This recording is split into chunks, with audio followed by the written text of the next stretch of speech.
વિદ્યાર્થી મિત્રો, જ્ઞાનવિહાર સ્કૂલના ઓનલાઈન શિક્ષણમાં તમારું હાર્દિક સ્વાગત છે। આજે આપણે ધોરણ 7 વિષય વિજ્ઞાન પાઠ 6 તો આપણે પાઠ 6 નો અભ્યાસ કરી ગયા હતા।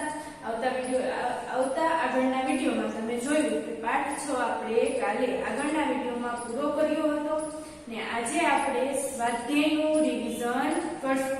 તો ચાલો બધા પોતપોતાની પાઠ્યપુસ્તક સાથે રાખશે અને સ્વાધ્યાય પેજ નંબર 65 ઉપર બધાએ પોતપોતાની ખોલી અને જોતું જવાનું છે અને આ વિડિયોમાં સમજતું જવાનું છે। પ્રશ્ન અત્યારે ફક્ત તમારે શું કરવાના છે, સ્વાધ્યાયના સમજવાના છે। ચાલો પહેલો પ્રશ્ન, નીચે આપેલી પ્રક્રિયાઓમાં થતા ફેરફારોનું ભૌતિક ફેરફાર તથા રાસાયણિક ફેરફારમાં વર્ગીકરણ કરો। એમ કે છે કે નીચે આપણને પ્રક્રિયા આપી છે એનું આપણે ભૌતિક ફેરફાર અને રાસાયણિક ફેરફારમાં વર્ગીકરણ કરવાનું છે। તો ચાલો આપણે આ સાઈડ રાસાયણિક ફેરફાર લખી દઈએ અને આ સાઈડ ભૌતિક ફેરફાર।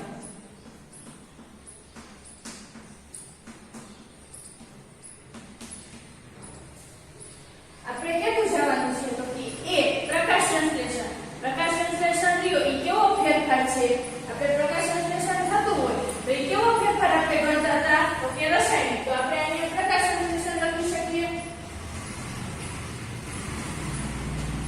એના પછી બીજું શું છે તો કે પાણીમાં સાકર કે ખાંડનું ઓગળવું। પાણીમાં સાકર અને ખાંડ ઓગળે તો એ કેવો ફેરફાર છે? ભૌતિક ફેરફાર। તો આપણે આમાં લખી શકીએ પાણીમાં સાકર અને ખાંડનું ઓગળવું।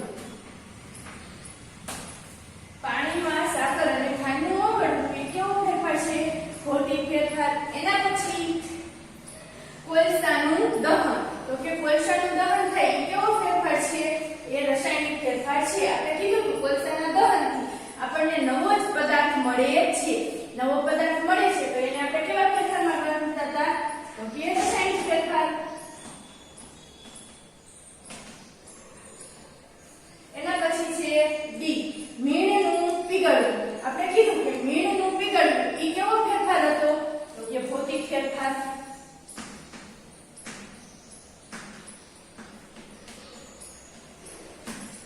એના પછીનું છે ઈ, એલ્યુમિનિયમના ટુકડાને ટીપીને તેમાંથી એલ્યુમિનિયમ ફોઇલ બનાવવું। એલ્યુમિનિયમનો ટુકડો હોય એને આપણે ટીપતા હતા તો એમાંથી આપણને એલ્યુમિનિયમ ફોઇલ બનતું હતું તો ઈ પણ કેવો ફેરફાર છે તો કે ભૌતિક ફેરફાર। તો ચાલો અહીં ટૂંકમાં લખી દઉં છું એલ્યુમિનિયમના ટુકડા। આ કેવો ફેરફાર છે? ભૌતિક ફેરફાર। એના પછી છે ખોરાકનું પાચન। આપણા શરીરમાં ખોરાકનું પાચન થાય કેવી પ્રક્રિયા છે? મેં તમને કીધું હતું કે આપણા શરીરમાં ખોરાકનું પાચન થાય એ રાસાયણિક પ્રક્રિયા છે। તો આમાં શું આવશે? ખોરાક પાચન। ચાલો હવે આપણે અહીંયા પ્રશ્ન પેલો પૂરો કરીએ છીએ। ભૌતિક અને રાસાયણિક ફેરફારનું વર્ગીકરણ હતું। એના પછી પ્રશ્ન 2, સાચા વિધાન સામે ટ્રુ કરો અને ખોટા વિધાન સામે ફોલ્સ કરો। તો ચાલો આપણે સાચા વિધાન સામે શું કરવાનું છે? સાચું ટ્રુ અને ખોટા વિધાન સામે ફોલ્સ ખોટું કરવાનું છે। લાકડાને કાપીને તેના ટુકડા કરવા એ રાસાયણિક ફેરફાર છે। આપણે કીધું હતું કે લાકડાને કાપી અને એના ટુકડા થાય પણ આપણે લાકડાને કાપી અને એના ટુકડા કરી તો એ રાસાયણિક ફેરફાર નથી। તો કેવો ફેરફાર થઈ છે? ભૌતિક ફેરફાર। કારણ કે લાકડું આપણે વળી પાછું છે એમને ભેગું કરી શકીએ એટલા માટે એમાં શું આવશે? ફોલ્સ। શું આવશે? ફોલ્સ એટલે ખોટું। પહેલી ખાલી જગ્યામાં શું આવશે? ફોલ્સ। એના પછી છે પાંદડામાંથી ખાતર બનવું એ રાસાયણિક ફેરફાર છે। હા, પાંદડામાંથી કોહમળની પ્રક્રિયા થાય અને કોહમળની પ્રક્રિયામાંથી ખાતર બને તો એ કેવો ફેરફાર છે? રાસાયણિક ફેરફાર। તો બીજામાં શું આવશે? ટ્રુ, સાચું। એના પછી છે ત્રીજું, લોખંડની પાઇપ પર જસતનો ઢોળ ચડાવવાથી તેને જલ્દી કાટ લાગતો નથી। આપણે લોખંડની પાઇપ ઉપર જસતનો ઢોળ ચડાવીએ તો એને જલ્દી કાટ લાગતો નથી। તો શું છે એ? સાચું। સાચું છે ને? એમાં શું છે ત્રીજામાં? ટ્રુ, સાચું। એના પછી લોખંડ અને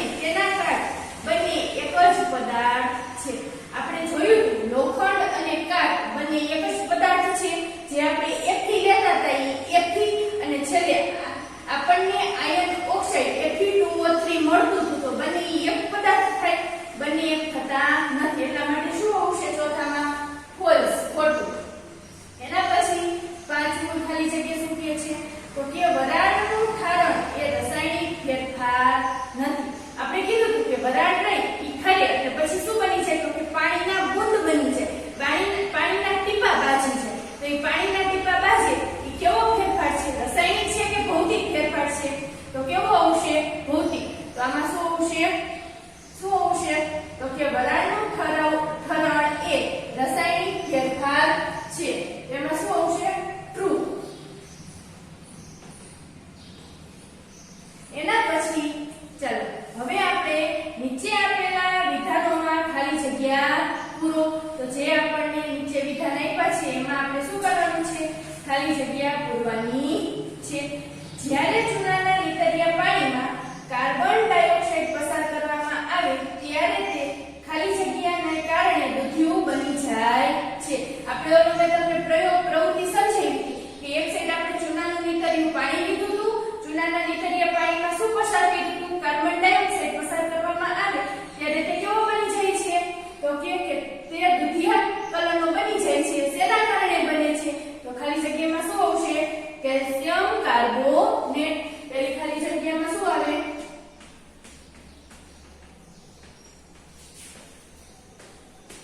કેલ્શિયમ કાર્બોનેટ.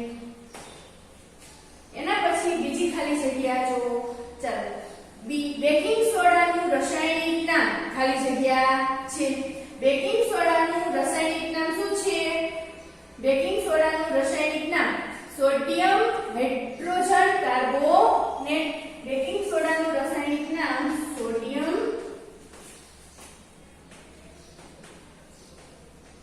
Hydrogen carbonate.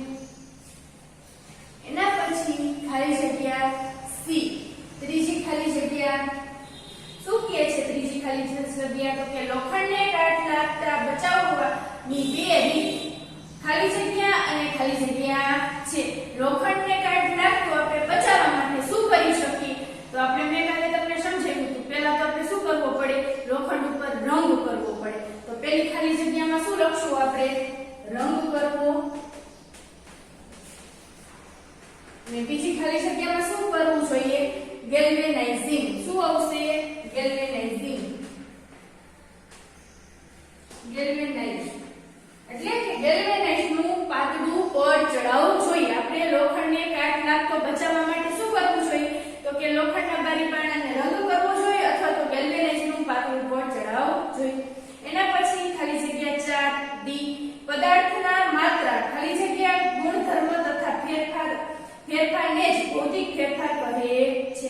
જો પદાર્થની માત્રા આપણને કીધું હતું કે પદાર્થની માત્રા ખાલી જગ્યા ગુણધર્મ તથા ફેરફારને ભૌતિક ફેરફાર કહેવાય. તો કેવો ફેરફાર છે? તો કે ભૌતિક ફેરફાર. કારણ કે પદાર્થની માત્રા, રંગ, આકાર કયા ફેરફાર ઉપર આધાર રાખે છે? ભૌતિક ફેરફાર ઉપર. તો આપણે શું લખશું આમાં? ભૌતિક ગુણધર્મો. એના પછી છે પાંચમી ખાલી જગ્યા એવો ફેરફાર જેમાં નવો પદાર્થ બને છે. મેં તમને કીધું હતું કે એવો ફેરફાર કે જેમાં નવો પદાર્થ બનતો હોય છે. તો એવા ફેરફારને આપણે શું કહેશું? રાસાયણિક ફેરફાર કહે છે. એવા ફેરફારને કેવો ફેરફાર કહેવાય? રાસાયણિક. ચાલો આપણે અહીંયા ખાલી જગ્યા પૂરી કરીએ છીએ. હવે પ્રશ્ન 4 જ્યારે લીંબુના રસની સાથે બેકિંગ સોડાને ભેળવવામાં આવે છે ત્યારે પરપોટા થઈને વાયુ મુક્ત થાય છે. આ કયા પ્રકારનો ફેરફાર છે તે સમજાવો. મેં તમને ઓલી પ્રવૃત્તિ કરી હતી. એક પ્રશ્નડીમાં આપણે લીંબુ સોડા અને બેકિંગ સોડા, લીંબુના રસની સાથે શું લીધું હતું? બેકિંગ સોડા લીધા હતા. ત્યારે શું થતું હતું? તો કે આપણે જ્યારે લીંબુના રસ સાથે બેકિંગ સોડા ભેળવવામાં આવે છે ત્યારે શું ઉત્પન્ન થાય છે? કાર્બન ડાયોક્સાઇડ વાયુ અને અન્ય એવા પદાર્થો ઉત્પન્ન થતા હોય છે. કાર્બન ડાયોક્સાઇડ વાયુ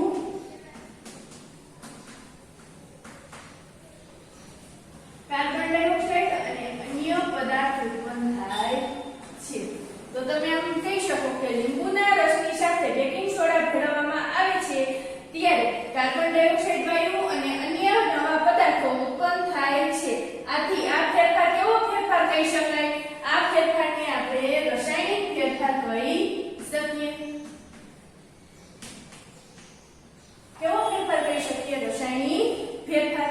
એના પછી પ્રશ્ન 5 જ્યારે મીણબત્તી સળગે છે ત્યારે ભૌતિક અને રાસાયણિક બંને ફેરફાર થાય છે. તો આ ફેરફારને ઓળખો તથા જણાવો કે જેમાં ભૌતિક અને રાસાયણિક બંને પ્રકારના ફેરફાર થતા હોય. તો આપણે આમાં લખી શકીએ કે જ્યારે મીણબત્તી સળગે છે ત્યારે સૌપ્રથમ શું થતું હોય છે? તો કે ત્યારે મીણનું પીગળવું એ કેવો ફેરફાર છે? તો કે મીણનું પીગળવું એ ભૌતિક ફેરફાર છે. અને આપણે બીજું કોઈ પણ ઉદાહરણ આપી દેવાનું. તો કે ઉદાહરણ તરીકે સલ્ફરને ગરમ કરવાથી શું થતું હતું? તો કે એની રાખ મળતી હતી. આપણે સલ્ફરને ગરમ કરતા પ્રથમ તો તે શું થઈ જાય? તો કે પીગળીને પ્રવાહી સલ્ફર બને છે અને આ ભૌતિક ફેરફાર છે. આપણે આ પણ ઉદાહરણમાં લખી શકીએ. મીણનું પીગળવું એમ પૂછ્યું છે તમને કે મીણબત્તી સળગે છે ત્યારે ભૌતિક અને રાસાયણિક બંને ફેરફાર થાય છે. આ ફેરફારને ઓળખો અને એક બીજું એવું ઉદાહરણ જણાવો કે જેમાં ભૌતિક અને રાસાયણિક બંને પ્રકારના ફેરફાર થતા હોય. તો કે જ્યારે મીણબત્તી સળગે છે ત્યારે સૌ પ્રથમ શું થાય છે? મીણ પીગળે છે. આ મીણના પીગળવું ભૌતિક ફેરફાર છે. આપણે કીધું હતું કે મીણનું પીગળવું એ કેવો ફેરફાર છે? તો કે ભૌતિક ફેરફાર છે. મીણના પીગળવા સાથે મીણ સળગીને ઓક્સિજન સાથે રાસાયણિક પ્રક્રિયા કરે છે. જો જે મીણ પીગળી ગયું છે ઈ શું કરે છે? તો કે ઓક્સિજન સાથે પીગળી અને કેવી પ્રક્રિયા કરે છે? રાસાયણિક પ્રક્રિયા કરે છે અને કાર્બન ડાયોક્સાઇડ વાયુ ઉત્પન્ન થાય છે. કાર્બન ડાયોક્સાઇડ વાયુ ઉત્પન્ન થાય છે. તો આ ફેરફાર રાસાયણિક ફેરફાર છે. આ ફેરફારને શું કહેવાય? રાસાયણિક ફેરફાર. બંને ઉદાહરણ આવી જાય, રાસાયણિક ફેરફાર અને ભૌતિક ફેરફાર. આપણે પહેલા જોયું કે મીણનું પીગળવું એ ભૌતિક ફેરફાર છે. પછી મીણ પીગળી અને કોની સાથે પ્રક્રિયા કરે? તો કે ઓક્સિજન સાથે પ્રક્રિયા કરે. તો એ કેવો ફેરફાર કહી શકાય? તો કે એને આપણે રાસાયણિક ફેરફાર કહી શકીએ છીએ. તો એમ કહે છે કે મીણબત્તી સળગવા દરમિયાન બંને પ્રકારના ફેરફાર જોવા મળે છે. આવા પ્રકારે બીજું ઉદાહરણ સલ્ફરને ગરમ કરવાની પ્રક્રિયા છે. જો તમે સલ્ફરને ગરમ કરશો તો સલ્ફર શું થશે? પહેલા પીગળી જશે ને સલ્ફર પીગળી અને પછી કોની સાથે પ્રક્રિયા કરશે? તો કે સલ્ફર પીગળી અને વધુ ગરમ કરવાનું આપણે ચાલુ રાખી સલ્ફરને તો સલ્ફર વાયુ સ્વરૂપમાં ફેરવાય અને સળગી ઉઠે છે અને સલ્ફર ડાયોક્સાઇડ બને છે. સલ્ફર ઓક્સિજન સાથે પ્રક્રિયા કરી અને શું બને છે? સલ્ફર ડાયોક્સાઇડ બને છે. આ ફેરફાર કેવો આપણે કહી શકીએ? આ ફેરફાર પણ આપણે ભૌતિક ફેરફાર અને રાસાયણિક ફેરફાર કહી શકીએ. આ એનું મેં તમને ઉદાહરણ આપ્યું કે તમે સલ્ફર લ્યો તો સલ્ફરને તમે એકદમ ઊંચા તાપમાને પીગાડો તો સલ્ફર શું થઈ જાય? પીગળી જાય અને સલ્ફર કોની સાથે પ્રક્રિયા કરે? O2 ઓક્સિજન સાથે પ્રક્રિયા કરે. ઓક્સિજન સાથે પ્રક્રિયા કરી અને શું બનાવે? Sulphur dioxide SO2 sulphur dioxide બનાવે. તો સલ્ફર ડાયોક્સાઇડ છે એ કેવો ફેરફાર થયો કહેવાય? તો કે એ રાસાયણિક ફેરફાર થયો કહેવાય આપણે. અને ભૌતિક ફેરફાર કોને કહેવાય? તો કે સલ્ફરનું પીગળવું. આપણે સલ્ફરને ગરમ કરી ત્યારે સલ્ફર શું થાય છે? પીગળી જાય છે. સમજાઈ ગયું આ પ્રશ્નમાં? એ જ રીતના આપણને પહેલા આપણે જોયું કે મીણબત્તીનું પીગળવું કેવો ફેરફાર થયો? તો કે ભૌતિક ફેરફાર. અને મીણબત્તીમાંથી જે પીગળી અને રાખ આપણને જે નીચે મીણ મળ્યું પીગળેલું કોની સાથે પ્રક્રિયા કરશે? તો કે ઓક્સિજન સાથે પ્રક્રિયા કરશે. ચાલો એના પછી પ્રશ્ન નંબર 6. તમે કેવી રીતે બતાવી શકો છો કે દહીંનું જમવું તે રાસાયણિક ફેરફાર છે? એમ કહે છે કે દહીં જામે છે એ રાસાયણિક ફેરફાર છે. તમે કેવી રીતના બતાવી શકો? તો કે જે આપણે પહેલા દહીં બનાવવા મૂળ તો આપણે શેની જરૂર પડે છે? તો કે દહીં બનાવવા આપણે દૂધની જરૂર પડે છે. દૂધ એક શું છે? પદાર્થ છે. દૂધમાં બેક્ટેરિયાની પ્રક્રિયાથી દહીં બને છે અને નવા ગુણધર્મ વાળો પદાર્થ બને છે. દૂધમાં શેની પ્રક્રિયા થાય? તો કે બેક્ટેરિયાની પ્રક્રિયાથી શું બનતું હોય છે?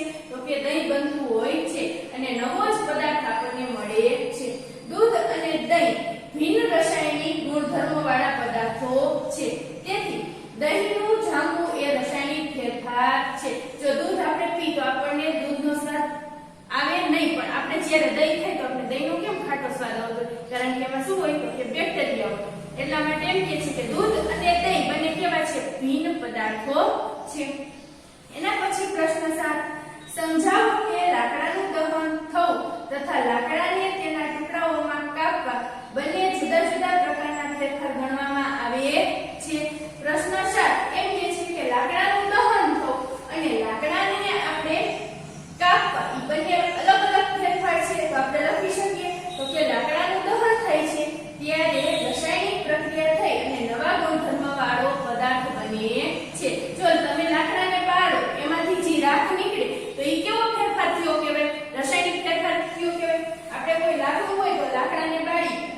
લાકડું બળ્યા પછી શું નીકળે તો કે એમાંથી રાખ નીકળે અથવા તો ધુમાડા નીકળે. ઈ ધુમાડા રહ્યા ઈ શું હોય છે? Carbon dioxide. ઈ ધુમાડા શેના હોય છે? કાર્બન ડાયોક્સાઇડના. તો આ પ્રક્રિયા કેવી કહેવાય? રાસાયણિક ફેરફાર કહેવાય. તો એમ કહે છે કે ભૌતિક ફેરફાર કોને કહેવાય? તો કે જ્યારે લાકડાને કાપી અને નાના ટુકડા કરવાથી તેનો આકાર અને કદ બદલાય છે, પરંતુ નાના ટુકડાઓ એ પદાર્થ તો લાકડું જ છે. જો આપણે નાના ટુકડાને કાપી અને એનો આકાર અને કદ ભલે ને બદલાઈ જતો હોય, પણ આપણો આકાર અને કદ લાકડાનો બદલાઈ જતો હોય, પણ લાકડું જ રહેવાનું છે. આવડું હોય તો મોટું હોય તો એને લાકડું કહેવાય, આવડું ગટકું પડ્યું હોય તો એને આપણે શું કહીએ? લાકડું. એનો આકાર ભલે બદલાય છે, કદ ભલે બદલાઈ જતો હોય, પણ એનો ગુણધર્મ શું છે? તો કે લાકડું જ રહેવાનું છે. પણ જ્યારે રાસાયણિક ફેરફારમાં શું થતું હોય છે? તો કે રાસાયણિક ફેરફારમાં કોઈ પણ પદાર્થ હોય એમાંથી નવો પદાર્થ મુક્ત થતો હોય છે. એટલે આપણે જ્યારે લાકડાને બાળી ત્યારે તેની વરાળમાંથી આપણને શું મળતું હોય છે? Carbon dioxide. તો એ શું કહેવાય? રાસાયણિક ફેરફાર. જ્યારે આપણે લાકડાને કાપી તો એ ફેરફાર કેવો કહેવાય છે? ભૌતિક ફેરફાર. તો ચાલો એમ કહે છે કે પરંતુ નાના નાના ટુકડાઓ એ પદાર્થ તો લાકડું જ છે, તેથી તે ભૌતિક ફેરફાર છે. આમ લાકડું દહન થવું તથા લાકડાને તેના ટુકડામાં કાપવું બંને જુદા જુદા પ્રકારના ફેરફાર છે. લાકડાનું દહન થવું અને લાકડાને નાના નાના ટુકડામાં કાપવા એ બંને કેવા છે? તો કે જુદા જુદા પ્રકારના ફેરફાર છે. જો આપણે આગળ આ જે MCQ જોયું ને આગળ કે લાકડું રહ્યું, આપણે સાચા ખોટામાં જોયું કે લાકડાને કાપીને તેના ટુકડા કરવા એ રાસાયણિક ફેરફાર છે, પણ લાકડાને કાપીને તેના ટુકડા કરવા એ કેવો ફેરફાર હતો? ભૌતિક ફેરફાર. જ્યારે રાસાયણિક ફેરફાર એટલે શું? કે લાકડાનું દહન કરી બાળી ત્યારે એમાંથી જે રાખ મળે અથવા તો જે ધુમાડો ઉત્પન્ન થાય છે એ કે તેનો હોય છે? Carbon dioxide. તો ઈ નવો પદાર્થ બન્યો કાર્બન ડાયોક્સાઇડ, એટલે એને આપણે શું કહી દઈએ? રાસાયણિક ફેરફાર. ચાલો એના પછી પ્રશ્ન નંબર 8. કોપર સલ્ફેટના સ્ફટિકો કેવી રીતે બનાવવામાં આવે છે તેનું વર્ણન કરો. મેં તમને કીધું હતું કે કોપર સલ્ફેટના સ્ફટિક કેવી રીતે બનાવવામાં આવે છે, આપણે એનું વર્ણન કરવાનું છે. તો સૌપ્રથમ આપણે શું કરવાનું? તો કે એક બીકરમાં 1 કપ પાણી લેવાનું. મેં તમને સમજાવ્યું હતું ને, એક બીકરમાં કેટલું પાણી લીધું હતું? આપણે 1 કપ પાણી લીધું હતું. આ જ્યારે મેં પ્રવૃત્તિ કરી ત્યારે મેં તમને સમજાવી દીધું છે. પછી પાણીને શું કર્યું?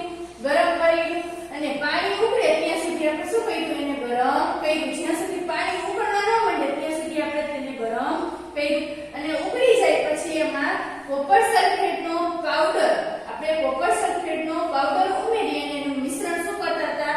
હલાવતા રહેતા હતા. જ્યાં સુધી ઈ પાવડર પાણીમાં ઓગળવાનું ન બંધ થઈ જાય ત્યાં સુધી આપણે આ મિશ્રણને શું કરતા હતા? તો કે હલાવતા હતા અને પાવડર નાખતા જતા હતા.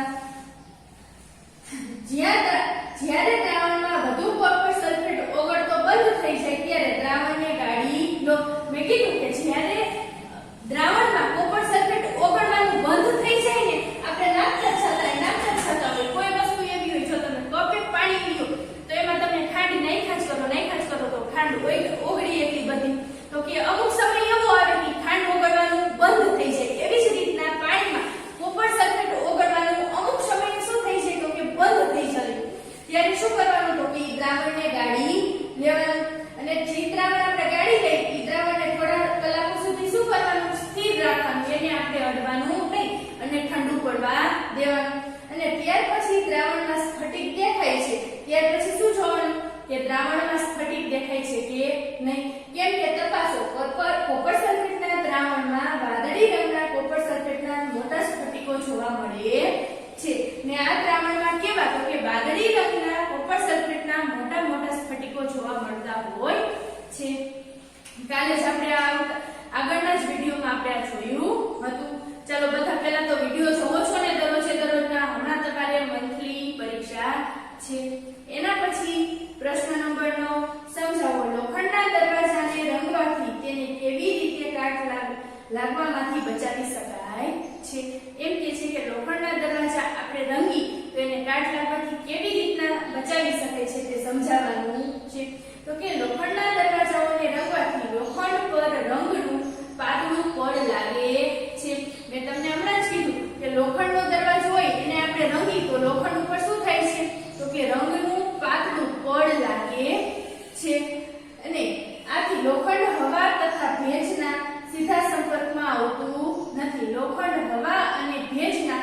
સીધા સંપર્કમાં આવતું નથી. તેથી લોખંડના દરવાજાને કાટ લાગતો અટકે છે. લોખંડના દરવાજાને શું થાય છે તો કે કાટ લાગતો અટકી જાય છે. લોખંડ આપણે એના ઉપર રંગ કરી દઈએ તો લોખંડ સીધો હવાના સંપર્કમાં આવતું નથી, એટલા માટે એના ઉપર કાટ લાગતો શું થાય છે તો કે અટકી જતો હોય છે. આમ લોખંડના દરવાજાને રંગવાથી તેને કાટ લાગવામાંથી બચાવી શકાય છે. લોખંડના દરવાજાને આપણે રંગી તો કાટ લાગવાથી બચાવી શકાય છે. અથવા તો આપણે જોયું કે જહાજ છે કે કોઈ ફેક્ટરીમાં વારંવાર એવા લોખંડના મશીન હોય કે જેના કાટ લાગતો હોય તો એના ઉપર શું કરી નાખીએ ગેલ્વેનાઇઝિંગ કરી નાખતા હોય છે. ચાલો એના પછી પ્રશ્ન 10 સમુદ્ર કિનારાના પ્રદેશમાં રણ વિસ્તારના પ્રદેશ કરતા લોખંડને કાટ ઝડપથી લાગતો હોય છે તે વાત સમજાવો. કાલે જ મેં આગળના વિડિયોમાં કીધું કે હવા અને ભેજની હાજરીમાં લોખંડ શું થાય છે તો કે હવા અને ભેજની હાજરીમાં લોખંડને જલ્દી કાટ લાગે છે. આ પણ એક ખાસ યાદ રાખો તો કે સૌથી વધુ હવા અને ભેજવાળું વાતાવરણ હોય એટલે લોખંડને વધારે કાટ લાગે છે. સમુદ્ર કિનારાના પ્રદેશમાં હવા કેવી હોય છે ભેજવાળી હોય છે, જ્યારે રણ વિસ્તાર પ્રદેશમાં હવા કેવી હોય છે સૂકી હોય છે. આ ખાસ યાદ રાખજો કે સમુદ્ર વિસ્તારના પ્રદેશમાં હવા કેવી હોય છે, સમુદ્ર વિસ્તારમાં હવા ભેજવાળી હોય છે, જ્યારે રણ વિસ્તારમાં હવા કેવી હોય છે સૂકી હોય છે.